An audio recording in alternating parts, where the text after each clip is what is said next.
Hey, how's it going? It's me, Dion, again, coming back with another video. Today, we are going to talk about my 2019 Freightliner Cascadia. Just a little bit of a review. I don't have much to say when it comes to a negative. I got one negative, but as I train for TE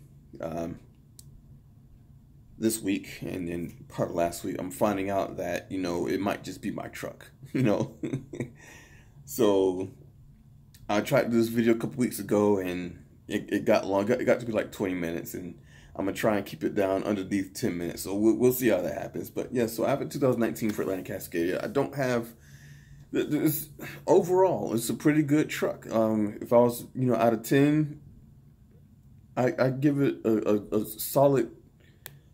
I'm gonna say a solid 9. It's a pretty good truck, and it's a smooth ride. The truck can pull, it doesn't hesitate, it doesn't stutter, this, that, and the other. I mean, it's going to handle its business, It can handle some of the mountains, but because we're governed at like 63 miles an hour, that's when it can't really handle the mountains, and it kind of struggles with that, but that's just because we're governed, so, but overall, it can pull weight, I mean, all that you do is you get in it and you start to go, and you say, come on, we got to go. And it says, okay, I was waiting on you at the door, So it handles itself very, very well. Handles turns pretty good. I mean, it's a pretty good, solid truck. And the one that I have as a company driver, it's got a fridge in it. So that makes life a little easier. In fact, I think the first time that I filled it up, my wife came with me to buy groceries, and she bought nothing but green stuff, So green goodness, the Boathouse Farms juice, got that. We got some spinach, got some salad, got some broccoli. Yeah, had some broccoli. Just different things that was green. A bunch of stuff that was green. So I'm thankful for that, though. That woman takes care of me. She must love me. She must love me. Man, I got my that's a different video. I'm just trying to find out. I'm 177 pounds. That's the heaviest that I've ever been. And I feel so bad.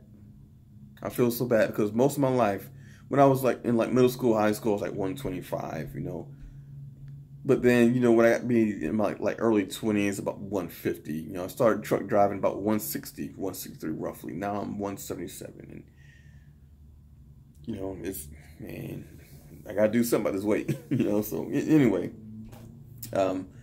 so overall, it's a pretty good truck, pretty good solid truck. I would say, just because of the experiences that I've had, if you're going to get a brand new truck.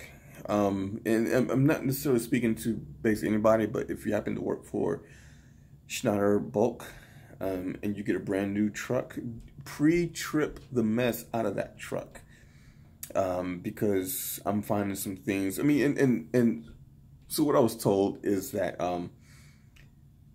I'm the first generation, me and others that had this truck, the P4, that were the first generation to have these trucks, and basically it'll be our reviews on this truck that will kind of notify Schneider as to how to move forward, in a sense. Should they get more, should they get less, should they do something else, can they modify it somehow, excuse me, whatever that case may be. So, but I'm finding, different things. So basically, when I first got my truck, it was a weird situation, but I'm still going to take fault. But basically, I was brought in for training for something else. And I think that's when I got certified, for my annual. And I also got rubber lined trailer certified as well. But then I had to transfer my things out of my old truck into the 2019. And on top of that, I had a load like that same day that I had to get to.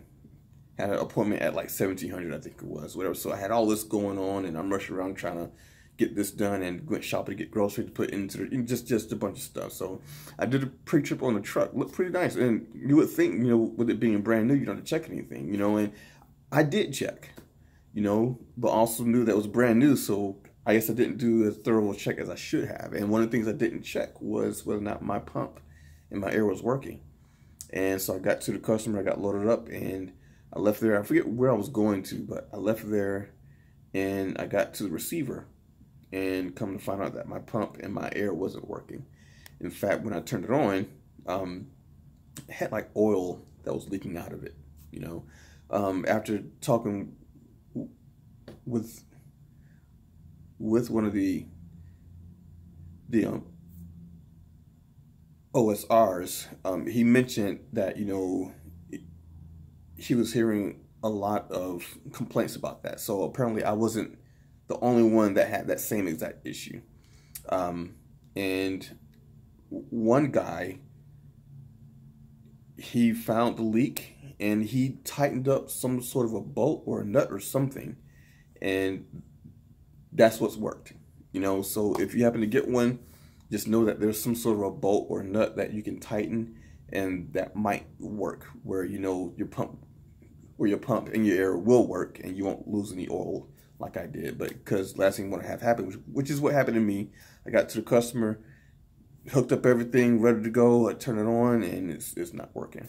You know, it's a brand new truck, looks pretty, and it ain't working, you know. So, and you don't want that to happen, because now you got product in your lines, you got product in your pump. In this case, I was supposed to be pumping it off, and got product in the pump, this, that, and the other, and I can't do anything with it. So that caused me to have downtime, because I had to come back to the OC and get it fixed, you know, and that's taking money out of my pocket, because I'm having to, you know, get it fixed. So yeah. The other issue that I'm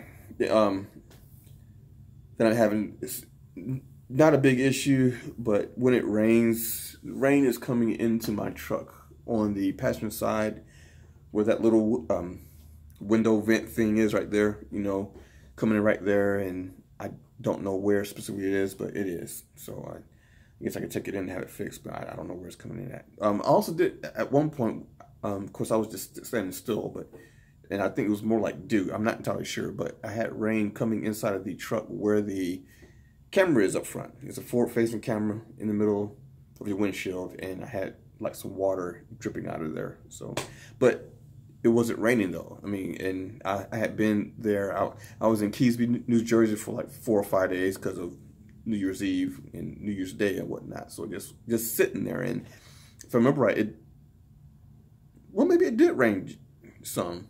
It wasn't like a hard rain, but I think it did rain some, and, you know, woke up that next day and having to see it dripping out. So that was that. So I've got that issue, but, you know, the biggest issue that I have is my manual mode. And like I said, this is one of the things that I found out that, you know, it might just be my truck that I gotta take it in and have it resolved. But basically, with the other automatics, and this is my 4th truck that is automatic. I had a Kenworth T680, and then on the bulk side, this is my 3rd truck. That is an automatic Freightliner, and so I'm used to the automatics having that range. So you put it in the manual mode. Say if it's 5th gear, you're in manual mode, and you have that range of say 1,000 RPMs to 14 to 1500 RPMs. So in that gear, you can still get your momentum and speed up a little bit, you know. In my truck, I can't do that. Whenever I pop it into manual mode, it immediately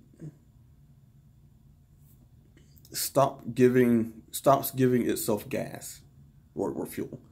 It stops doing that until it gets down to 1,000 RPM. So say if I'm in 5th gear and I'm thinking, okay, I'm gonna put it in the manual mode, but I'm also go up to 6th gear. I'm gonna put it in the manual mode, and I can't put it in the 6th gear because it's gonna slow down. It doesn't slow down. It just stops giving itself fuel until it gets down to 1,000 RPMs, because it wants to maintain 1,000 RPMs, and just, you know, it is what it is. So it doesn't matter if you're in low gear or high gear. It's just gonna maintain 1,000 RPMs. You might be able to get up to like 1,100 to 1,200 RPMs, but aside from that, really 1,000 RPMs. Now, for Schneider, we tend to put it into manual mode for, you know, going over railroad tracks, for making your turns, and for, you know, going up mountains when you kind of want to stabilize your load, because what you don't want to have happen is that you do this here, you know.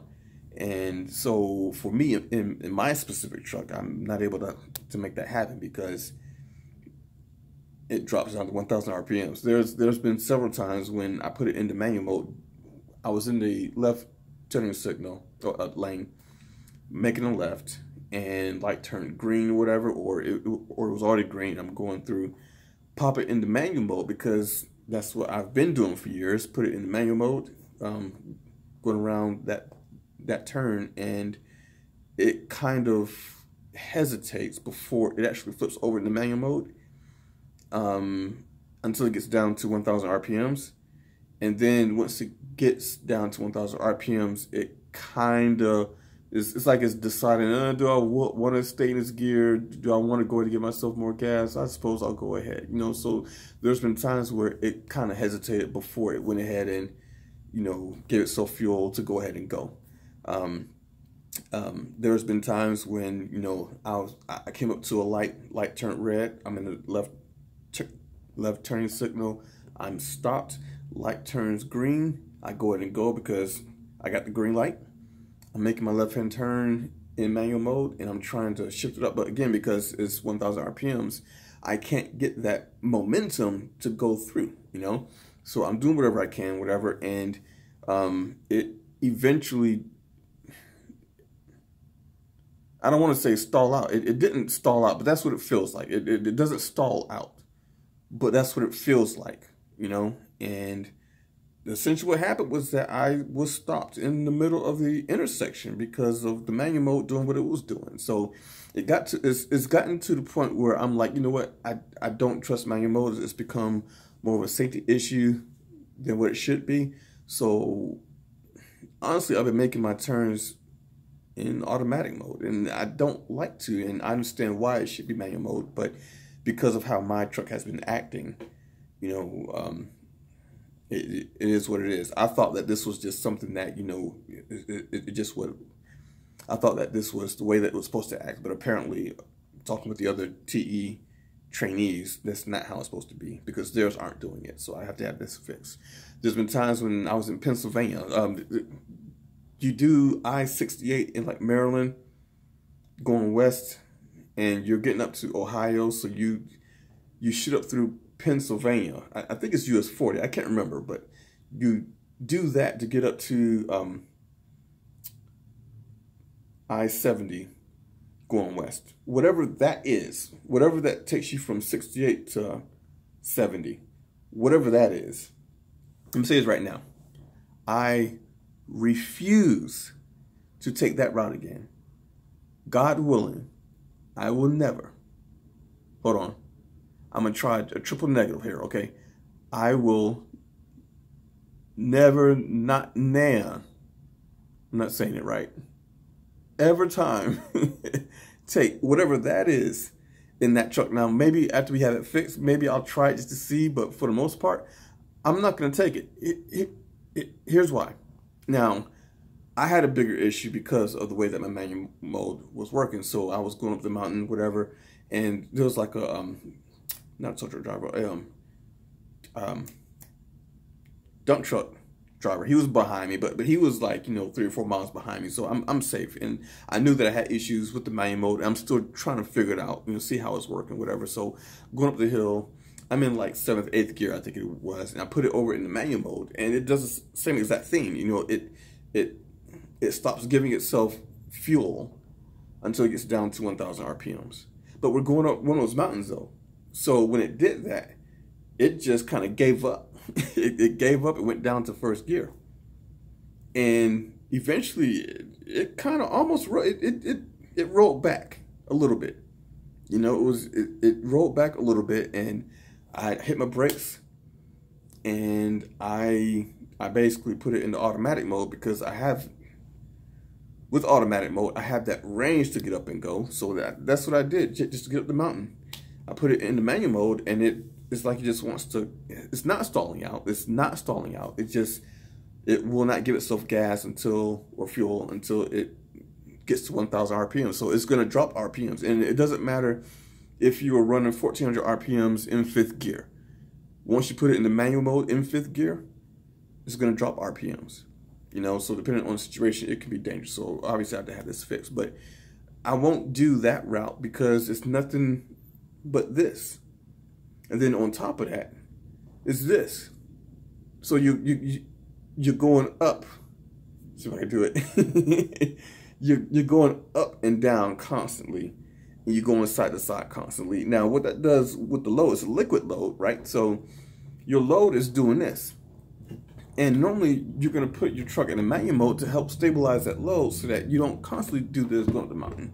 You're not, which is to say that your truck is automatically shifting up to 9th gear and then shifts back down to 8th gear or 7th gear and then shift back up to 9th gear and then shift back down to 7th or 8th gear. You know, it's not doing that. You put it in the manual mode, you can maintain that gear going up the mountain, and as such, you kind of help stabilize that load so that it's not doing this a lot, you know, because it's in gear. So that is what my issue was. And now that I know that it needs to be fixed, we're going to try and have this fixed, God willing, when I get done with TE training and can make it back home, God willing. I'll take a few days off to have that rectified, hopefully, God willing, and as well as get the other stuff that I need. But because what I don't want to happen is that I have my new student in this truck, and I mean, I know what it is. I prefer to take my turns in manual mode. I prefer to go up mountains or steep hills in manual mode. It just helps with everything. It's a safety issue for me. So, but I thought that this was just how the truck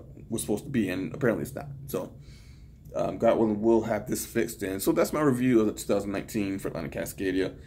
You know, I don't need to talk about anything else because everything else has been pretty good. You know, the space in the truck, I will say, inside your cab, you know, it's a little more tight than your average Freightliner Cascadia, you know, so just understand that. So I've been spending time just kind of condensing everything that I've had, and now that I'm going to have students in my truck, I got to condense even more. But just understand that there's not a lot of space in there, but the reason being is because you do have a fridge in there, and you got a space for a microwave. So go to Walmart, $50, the cheapest cheapest microwave that you can find, comes in black, red, or white, and you're good to go, you know. But you know, yeah, overall it's a pretty good solid truck, you know. If you were working on a van side and you know you're pulling van trailers or you're doing flatbed, you know, but then again, because mine needs to be fixed apparently, so yeah, so it's a solid truck, you know. I'm not going to go into detail about, you know, the whole thing, but you know, just know that I, as a tanker driver, it's a pretty solid truck, you know. So Freightliner, I would say that you've done pretty good, but we got to fix that, you know. We got to fix that, you know. And you know, also consider this. So I'm a tanker driver, and there's some places that we go to that it's not on pavement, you know. We're going to gravel lots. Now, what happens at these gravel lots? Potholes. Why? Well, because it rains, and you know, some trucks may just kind of dig a hole into the ground, you know. We have to deal with potholes more. So having that low clearance on the bottom of that truck, you might want to consider that. You know, if everything else is automated, so if there's a way to kind of raise the skirts, you know, raise your front bumper and raise the skirts a little bit, maybe, to assist with the potholes, you know, that might help. But you know, overall, I would say it's a solid truck. So if you're in the market to buy a Freightliner Cascadia 2019, I don't see how you can go wrong with this truck. You know, it works. I love it. You know, I would even go as far as saying that the automatic Freightliners are way better than the automatic Kenworths. Now, with that being said, I'm kind of biased, and I realized the fact that my Kenworth, it was a tag axle, which is why I couldn't stand that truck. And I didn't realize it was a tag axle. I just realized it. I realized it a little while back, but it's a tag axle, so that's why I couldn't stand that. It acts like a princess who's been coddled her whole life and can't take no for an answer. You know, you say you're wrong, and it just starts to cry. You know, it couldn't handle certain situations. You know, tag axles on a Freightliner is essentially the same thing too. You know, you had a customer on the tanker side. You had a customer, and they had the containment. You know, basically, it's a speed bump. That's what it looks like. Looks like a speed bump on the ground to contain whatever spill that they may have. You have to drive over that, and the tag axles can't get over that. You know, it's like they're scared to pass over that speed bump. You know, so that could be. And there's been times where people have gotten stuck on that because it was a tag axle. So, but yeah, and then you add to the fact that you have a low clearance on the front of the 2019s. Now, I don't know if they have any tag axles on the 2019s, but if they do, that's just a whole world of hurt right there. I would think so.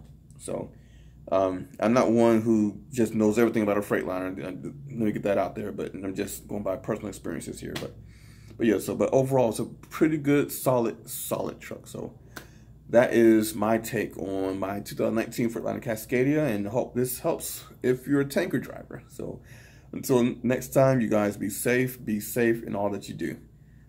Bye. Focus on me. Thank you. Bye.